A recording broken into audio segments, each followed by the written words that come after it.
Hi friends, ಇವತ್ತು ನಾನು ಹಿಸ್ಕಿದ ಅವರೆಕಾಯಿ ಗ್ರೇವಿ ಮಾಡ್ತಾಯಿದ್ದೀನಿ. ತುಂಬ ಚೆನ್ನಾಗಿರುತ್ತೆ, ಟೇಸ್ಟಿಯಾಗಿರುತ್ತೆ. ಇಲ್ಲಿ ನಾನೊಂದು ಬಾಣಲಿನ ಬಿಸಿಗೆ ಇಟ್ಟಿದ್ದೀನಿ. ಇದಕ್ಕೆ ಸ್ವಲ್ಪ ಎಣ್ಣೆ ಹಾಕ್ಕೋತಾ ಇದ್ದೀನಿ, ಒಂದು 2 ಸ್ಪೂನ್ ಎಣ್ಣೆ ಹಾಕ್ಕೋತಾ ಇದ್ದೀನಿ. ಹಾಗೆ ಇದಕ್ಕೇ ನಾನು ಈರುಳ್ಳಿನ ಹಾಕ್ಕೋತಾ ಇದ್ದೀನಿ. ಈ ಥರ 4 ಭಾಗ ಮಾಡಿ ಬಿಡಿಸ್ಕೊಂಡ್ಬಿಡಿ ಈರುಳ್ಳಿನ. ಈ ಥರ ಸ್ವಲ್ಪ ಫ್ರೈ ಆಗಲಿ ಇದು ಈರುಳ್ಳಿ. ನೋಡಿ, ಫ್ರೈ ಆಗಿದೆ. ಇದಕ್ಕೇ ನಾನು ಕ್ಯಾಪ್ಸಿಕನ್ನು ಅಷ್ಟೇ ಈ ಥರ ಸ್ಕ್ವೇರಾಗಿ ಕಟ್ ಮಾಡ್ಕೊಂಡಿದ್ದೀನಿ. ಇದನ್ನು ಫ್ರೈ ಮಾಡ್ಕೊಳ್ಳೋಣ.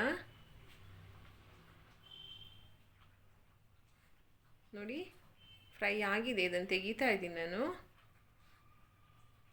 ತುಂಬ ಫ್ರೈ ಬೇಯಿಸೋಕೆ ಹೋಗಬೇಡಿ, ಸ್ವಲ್ಪ ಫ್ರೈ ಮಾಡ್ಕೊಳ್ಳಿ. ಇದೇ ಎಣ್ಣೆಗೆ ಸ್ವಲ್ಪ ಎಣ್ಣೆ ಹಾಕೋತಾ ಇದ್ದೀನಿ. ಹಾಗೆ ಇದಕ್ಕೊಂದು ಅರ್ಧ ಸ್ಪೂನ್ ಆಗೋಷ್ಟು ಜೀರಿಗೆನ ಹಾಕೋತಾ ಇದ್ದೀನಿ. ಇದಕ್ಕೆ ನಾನು 2 ಈರುಳ್ಳಿನ ಹೆಚ್ಚಿರುವಂಥದ್ದು ಹಾಕೋತಾ ಇದ್ದೀನಿ. ಇದನ್ನು ಸ್ವಲ್ಪ ಫ್ರೈ ಮಾಡ್ಕೊಳ್ಳೋಣ. ನೋಡಿ, ಇದು ಫ್ರೈ ಆಗಿದೆ. ಇದಕ್ಕೆ ನಾನು 1 ಸ್ಪೂನ್ ಆಗೋಷ್ಟು ಶುಂಠಿ ಬೆಳ್ಳುಳ್ಳಿ ಪೇಸ್ಟ್ನ ಹಾಕೋತಾ ಇದ್ದೀನಿ.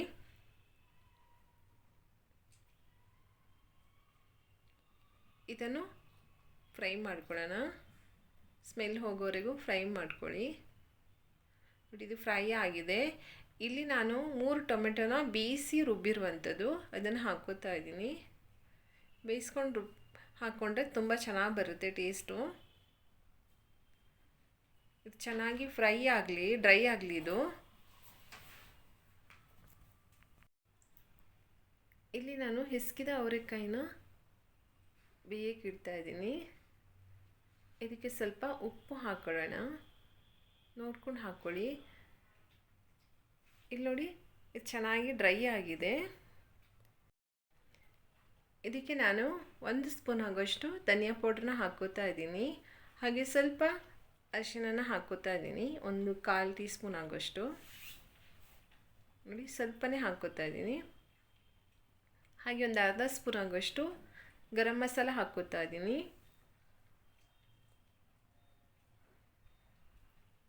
ಹಾಗೆ ಅರ್ಧ ಸ್ಪೂನ್ ಆಗೋಷ್ಟು ಚಿಲ್ಲಿ ಪೌಡ್ರ್ ಹಾಕ್ಕೋತಾ ಇದ್ದೀನಿ.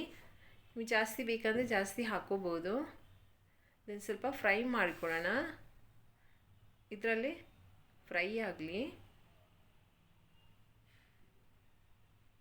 1-2 ನಿಮಿಷ ಈ ಥರ ಫ್ರೈ ಮಾಡ್ಕೊಳ್ಳಿ.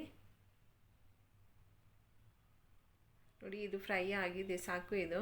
ಇದಕ್ಕೆ ನಾನು ಬೇಯಿಸಿರುವಂಥ ಅವರೆಕಾಯಿನ ಹಾಕ್ಕೋತಾ ಇದ್ದೀನಿ. ಬೆಂದಿದೆ ಇದು. ನೋಡಿ, ಇದನ್ನೇ ಹಾಕ್ಕೋತಾ ಇದ್ದೀನಿ. ಮಿಕ್ಸ್ ಮಾಡ್ಕೊಳ್ಳೋಣ. ಇದಕ್ಕೆ ಸ್ವಲ್ಪ ನಾನು ನೀರು ಹಾಕ್ಕೋತೀನಿ, ಗಟ್ಟಿ ಇದೆ ಇದು.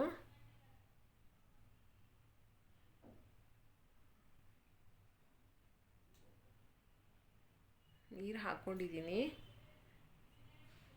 ಇದನ್ನು ಹೀಗೆ ಬೇಯಕ್ಕೆ ಬಿಡ್ತೀನಿ. ಬೇಯಲಿ ಇದು. ಇದಕ್ಕೆ ಸ್ವಲ್ಪ ಟೇಸ್ಟ್ಗೆ ನೋಡ್ಕೊಂಡು ಉಪ್ಪು ಹಾಕ್ಕೊಳ್ಳಿ. ಚೆನ್ನಾಗಿದು ಕುದೀಲಿ ಇದು. ನೋಡಿ, ಎಣ್ಣೆ ಎಲ್ಲ ಹೇಗೆ ಮೇಲೆ ಬಿಟ್ಕೊಂಡಿದೆ. ಇದಕ್ಕೆ ಸ್ವಲ್ಪ ನಾನು ಕಸೂರಿ ಮೇಥಿನ ಹಾಕ್ಕೋತಾ ಇದ್ದೀನಿ. ಇದ್ದರೆ ಹಾಕ್ಕೊಳ್ಳಿ, ಇಲ್ಲಾಂದರೆ ಸ್ಕಿಪ್ ಮಾಡ್ಕೊಳ್ಳಿ. ಇದನ್ನು ಮಿಕ್ಸ್ ಮಾಡ್ಕೊಳ್ಳೋಣ. ತುಂಬ ಚೆನ್ನಾಗಿ ಪರಿಮಳ ಬರ್ತಾ ಇದೆ. ನೋಡಿ, ಇವಾಗ ಇದಕ್ಕೆ ನಾನು ಹುರಿದಿರುವಂಥ ಕ್ಯಾಪ್ಸಿಕಮ್ ಮತ್ತು ಆನಿಯನ್ನ ಹಾಕ್ಕೋತಾ ಇದ್ದೀನಿ. ಆನಿಯನ್ ಮತ್ತು ಈರುಳ್ಳಿನ ಫ್ರೈ ಮಾಡಿ ಹಾಕೋದ್ರಿಂದ ಒಳ್ಳೆ ಟೇಸ್ಟ್ ಬರುತ್ತೆ. ಇದು ಸ್ವಲ್ಪ ಇದರಲ್ಲಿ ಒಂದು 5 ನಿಮಿಷ ಬೇಯಲಿ ಇದು. ಇದು ಚಪಾತಿಗೆ ಎಲ್ಲ ತುಂಬ ಚೆನ್ನಾಗಿರುತ್ತೆ. ನೋಡಿ, 5 ನಿಮಿಷ ಆಗಿದೆ. ಇದು ಬೆಂದಿದೆ ಚೆನ್ನಾಗಿ.